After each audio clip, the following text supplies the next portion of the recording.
Bueno, en esta segunda parte quiero continuar con el pensamiento. ¿Qué es lo que Dios piensa? ¿Qué es lo que nos dice la Biblia acerca de la educación? Y vamos a remitirnos, si tienes la oportunidad de ver en tu Biblia, Colosenses 2:8. Es un texto realmente que nos habla de la importancia de estar atentos de lo que está ocurriendo actualmente. Y fue escrito por Pablo a la iglesia de Colosa y quien los exhorta a volver realmente al fundamento. Y dice así: mirad que nadie os engañe por medio de filosofías y huecas sutilezas, según la tradición de los hombres, conforme a los rudimentos del mundo y no según Cristo. Y realmente hoy día esta generación ha sido engañada. Ha sido engañada con ¿qué? Con filosofías que está arrastrando a esta nueva generación a vivir una vida sin sentido, sin propósito.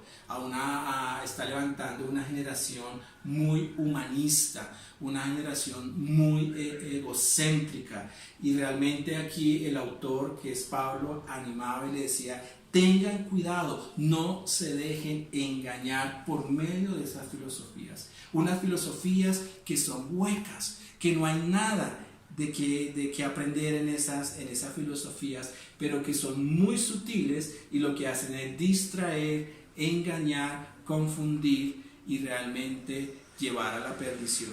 Entonces, no podemos seguir dejándonos influenciar con estas filosofías que son simplemente tradiciones de los hombres, conforme al mundo y realmente no según Cristo. Realmente necesitamos tener una filosofía de vida cristiana, donde Dios sea el Padre, donde Jesús sea la preeminencia, donde el Espíritu Santo sea nuestra guía. Y realmente es en eso, en el Padre, en el Hijo, en el Espíritu Santo, debe ser nuestra filosofía. Si yo te invito a que hagas una evaluación. ¿Cuál es tu filosofía como familia? ¿En qué creen?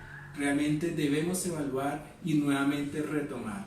Nuestra filosofía de vida debe estar enfocada en el Padre, en el Hijo y en el Espíritu Santo, y como fundamento la Biblia. También en Romanos 12:2, que es un texto también conocido, nos dice: no nos conformemos a este siglo, sino transformados por medio de la renovación de vuestro entendimiento, para que comprobéis cuál sea la buena voluntad de Dios, agradable y perfecta. Y realmente todas estas corrientes filosóficas que han traído engaño ya por mucho tiempo, el mundo, muchos de nosotros o aún los cristianos, nos hemos conformado al pensamiento del mundo. Ya no pensamos como Dios piensa, sino como piensa el mundo. Y tristemente, como cristianos nos hemos dejado influenciar y más bien nos hemos ido al extremo y no hemos ido al centro de verdad, que es la Biblia. Entonces aquí el autor de este texto nos invita a renovar nuestro entendimiento. Debe haber un cambio en nuestra manera de pensar, debe haber un cambio en el corazón. Entonces dice aquí que no nos conformemos, sino transformemos, cambiemos esa manera de pensar, porque así vamos a cambiar nuestra manera de vivir. Y es la manera con que vamos a hacer nosotros encontrar cuál es la buena voluntad de Dios, que es agradable, que es perfecta. Y eso es lo que Dios nos llama. Cuando eduquemos en casa, nuestros hijos, su manera de pensar debe ser transformada y cambiada.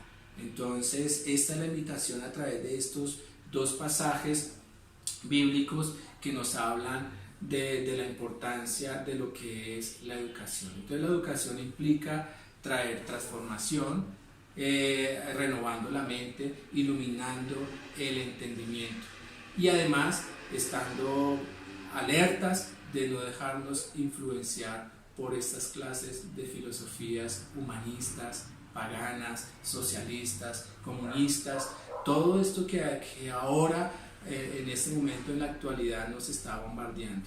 Tengamos mucho cuidado, vayamos al centro de verdad, vayamos a la Biblia, que es el manual de vida que nos va a dar la instrucción y el camino a seguir. Entonces, También quiero hoy tocar este tema de primera de Samuel 13, 19, 20, 22 y 23. Es un texto interesante en donde nos habla de un acontecimiento que le sucedió al pueblo de Israel, quien por mucho tiempo había sido conocido como el pueblo que se destacaba por tener tantas victorias, por ganar batallas. Y la estrategia que tenían ellos es que se volvieron diestros en el uso de las armas.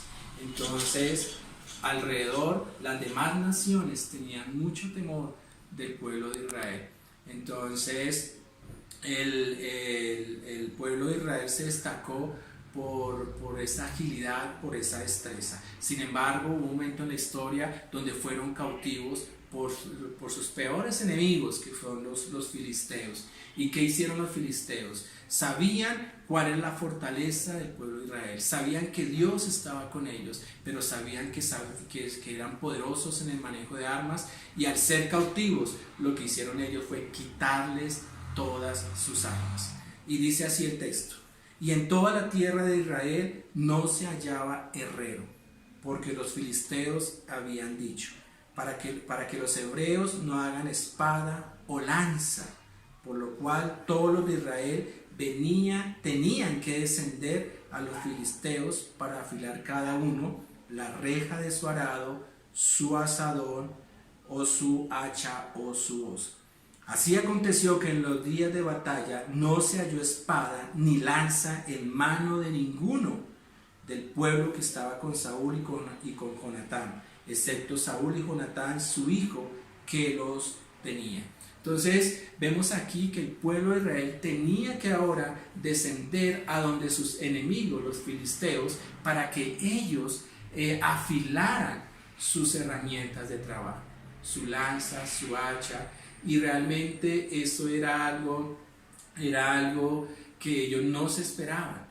Y si aplicamos este pasaje bíblico, vemos que muchos de nosotros como padres, conocedores de la Biblia, con principios, conociendo la verdad, hemos mandado a nuestros hijos a instituciones donde los están afilando. Los están afilando ¿con qué? Con filosofías huecas, vanas, con filosofías engañosas, con filosofías que los están apartando de la verdad, y la verdad es Cristo Jesús. Y muchos encontramos instituciones educativas con una infraestructura muy buena, pero con una filosofía realmente errada, que aleja a esta generación de Dios. Entonces no podemos mandar a nuestros hijos en instituciones donde no se va a construir su fe. Y esta es la invitación, y continuaremos en una próxima sección.